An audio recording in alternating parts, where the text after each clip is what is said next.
993 nuovi positivi e 9 morti nelle ultime 24 ore. Anche oggi Treviso maglia nera in Veneto e seconda in Italia dopo Trieste per diffusione del virus. Cresce la preoccupazione con l'azienda sanitaria sotto pressione e costretta a riorganizzare i servizi ospedalieri a partire da Montebelluna, ospedale di riferimento dell'area dell'Asolano, nella quale è più alto il numero di non vaccinati e dove si registra l'incidenza maggiore di contagi. Abbiamo accorpato a Montebelluna proprio oggi insieme la chirurgia, l'ORL, cioè tutte le chirurgie in un unico blocco da 30 posti letto, per aprire 20 posti letto perché in quell'area abbiamo una pressione molto importante. Vittorio Veneto di fatto si diventerà completamente Covid e lo Torino lo porteremo a fare interventi a Conegliano. Oltre al focolaio legato al viaggio ad Assisi dei presepisti di Parè, non vi sono altri cluster, ma tantissimi contagi ormai diffusi nella popolazione.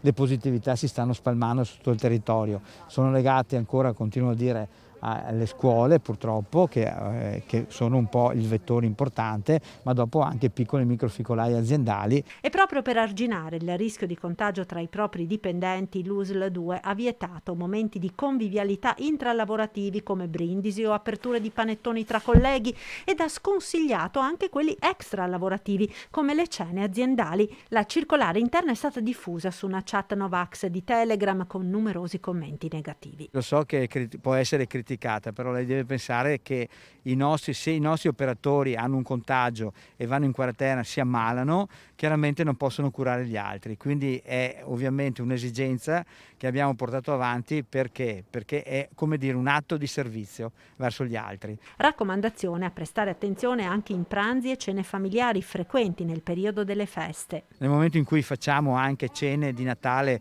tra i nostri congiunti, con i nostri congiunti, l'importante è se non stiamo mangiando tenere la mascherina o comunque aprire le stanze arieggiando per un'ora, ogni ora e mezza, in modo tale da evitare appunto che ci sia la propagazione, se c'è, del virus all'interno dell'ambiente chiuso.